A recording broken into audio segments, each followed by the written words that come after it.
Okay, so let's continue chapter 2. So, an important model discussed in chapter 2 is about the labor leisure choice. It's a neoclassical model, very similar to the neoclassical model on consumer choice. Okay, so in the introduction to microeconomics, we studied the utility function, in which we have a consumer that he or she trying to maximize the utility by consuming a combination of different goods. So the same idea here, but the main difference between what we have seen in the microeconomics and this course is that we're not just talking about a consumer, but we are talking about a specific consumer, which is the worker.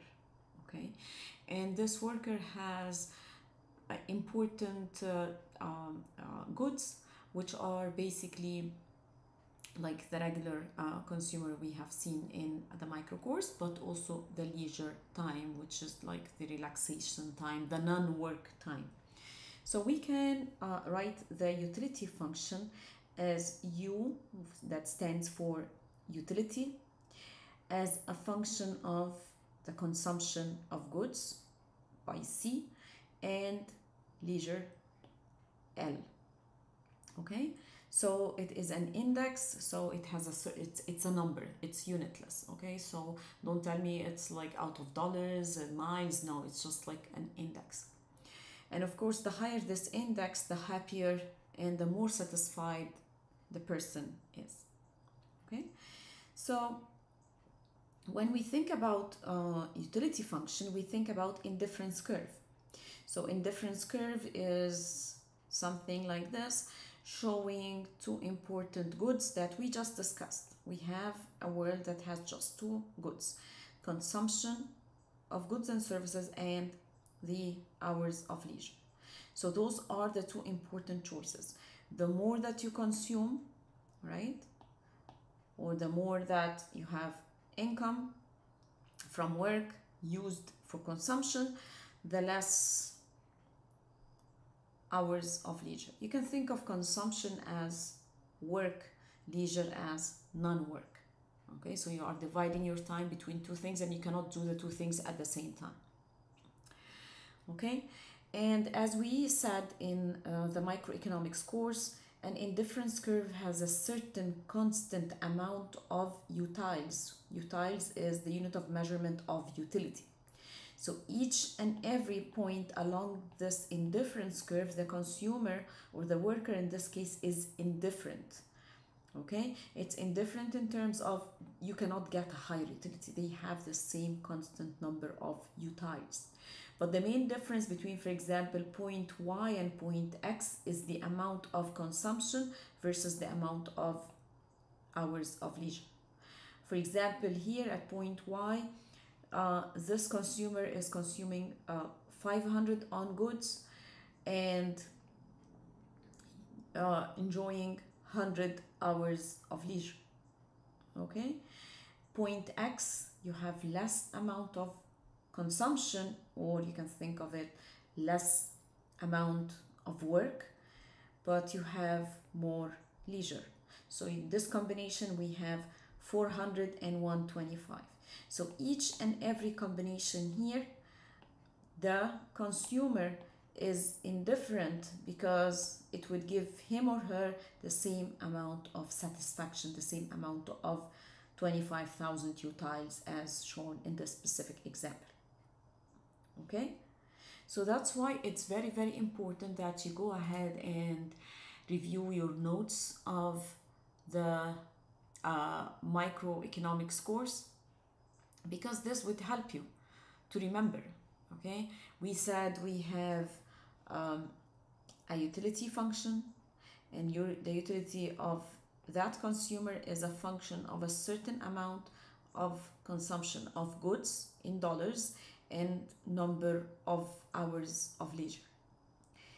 The most important thing that the change of utility, okay, so the change of utility or the total differential of the utility function represents a small change in utility that is a function of C and L, right?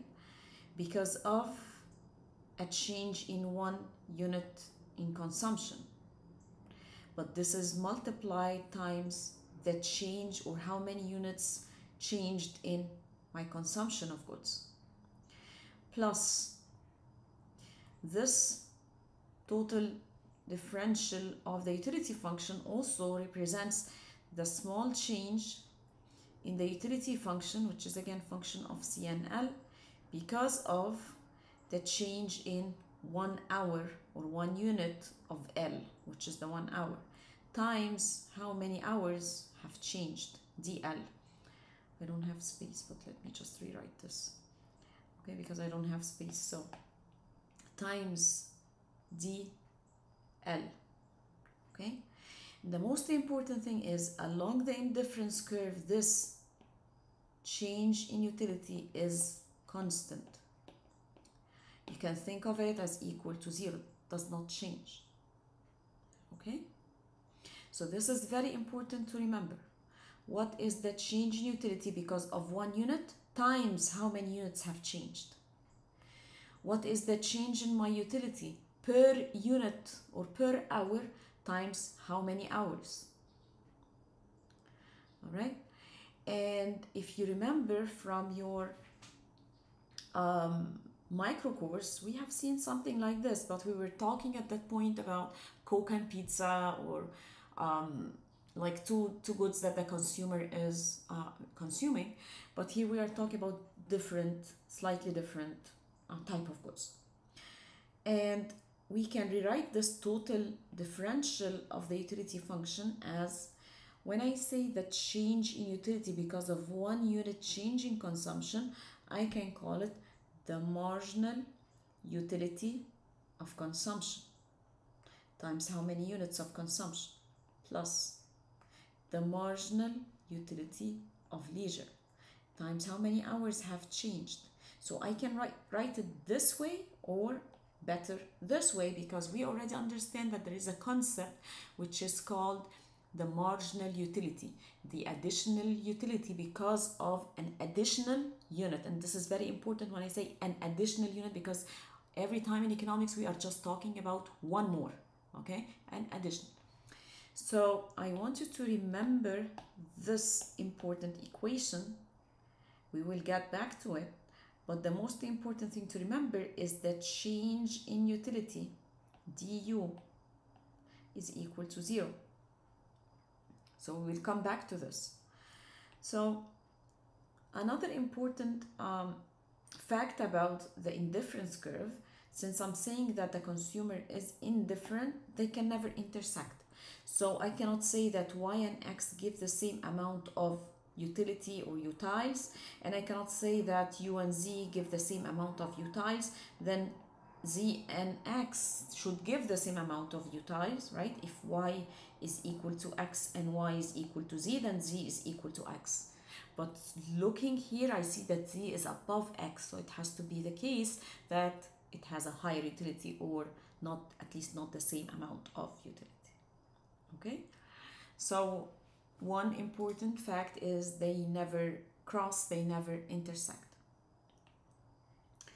Okay, also an important fact is the slope of the indifference curve reflects, right, how the worker values the amount, values the hours of leisure. So here 1 hour of leisure gives this, right, amount of satisfaction. But I want you to imagine that the flatter this curve, the smaller the distance, right? I cannot really show it to you, but I think your eyes can tell that the flatter and flatter the line is, this 1 hour, assume that this is 1 hour here and the same 1 hour here. So every time I'm talking about just 1 hour, the 1 hour here gives me a bigger distance here compared to here. So that's why we say this is steeper, or this is steep, right? And this is relatively flat. We are comparing these two. So this is steeper and this is flatter. So a worker with steeper indifference curve value their leisure more than workers with shallower indifference or flatter indifference curve. So each 1 hour, if here I was enjoying 11 hours of leisure, here I'm enjoying just 10. So that drop of 1 hour has an important, much bigger value as compared to here when the slope is flatter or shallower. Okay? So the other component of the new classical theory of labor choice is the budget constraint. So we have always something that is limited. We used to have in our microeconomics, the income is limited. Okay? So when we look at our income, which is kind of indirectly reflected by consumption. So think about consumption. You are consuming because consumption is a function of my income. So I can think of this income in dollar, consumption is in dollar, then my consumption is limited because my income is limited. So when I think about my income, okay, I can write it this way. Consumption depends on income. Two components and two types of income. One coming from my work, wage, right, times hours of work. Hours of work, I'm just writing in abbreviation, okay? So hours of work, WK. But I also can have an income that is not coming from work, right? Non-labor income. So labor income, non-labor income. So consumption depends on income, where income has two different types. So you already know what is a wage and what is an hour, and this is labor income. But non-labor income, you can be like investing a certain amount of dollars in the stock market, right? And you have a stock market boom and you are earning more dividends. So this is a non-labor income, right? You didn't work for it. You just like put your money in the stock market. Of course, you have to observe it, you have to do the investment, you have to take the decisions, or you're probably hiring someone, but still, this is considered an income that is over and above my work income.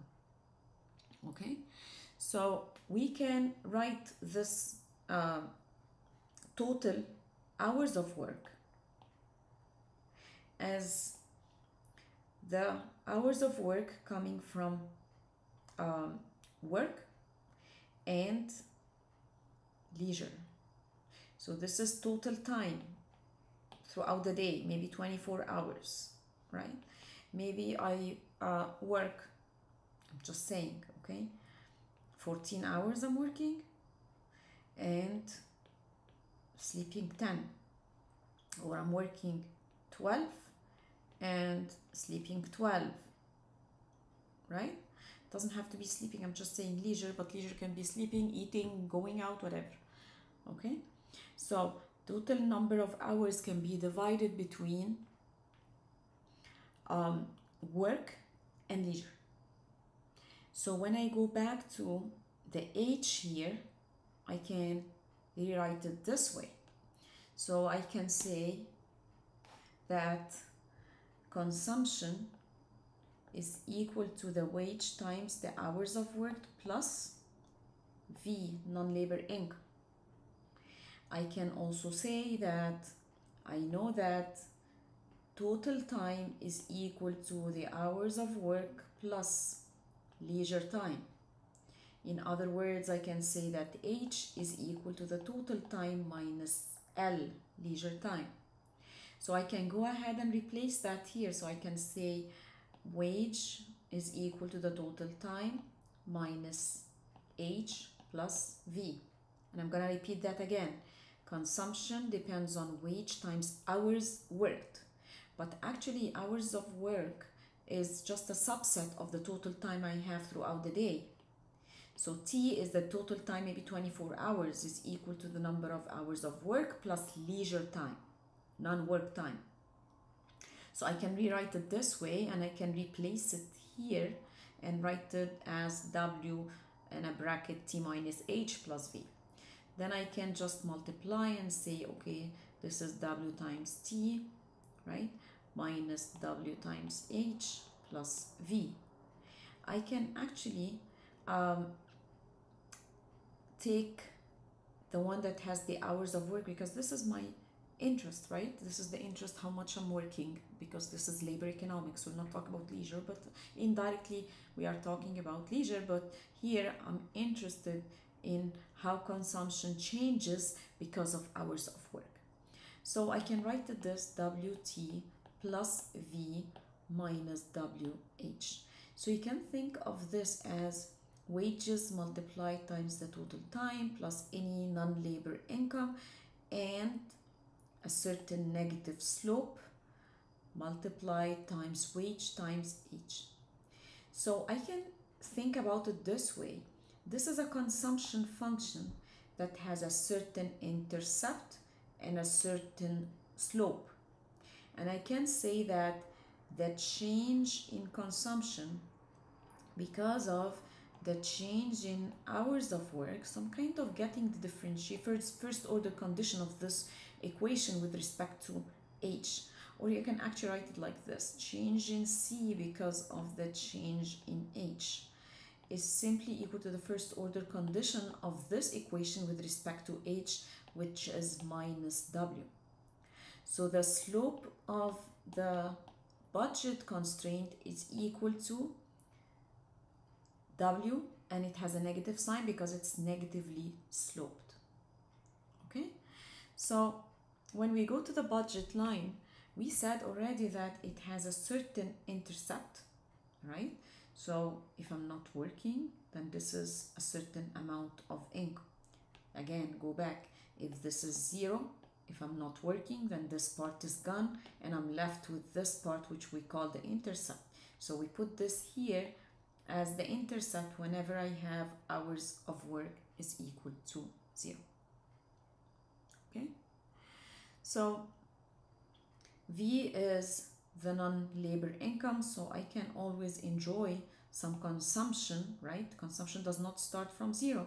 I have a certain amount of non-labor income, so I can enjoy a certain amount of consumption because I have a non-labor income. The budget line is negative, and it has a slope of W, as we said, which is the change in consumption because of the change in hours of work. Okay, so it has a negative slope. So the budget line, we have the hours of leisure here. You can think of it 2 ways. The more I go this way, the more amount of leisure. The more I go this way, the more amount of work. Okay, so the hours of work decision, so let me continue that in the next video.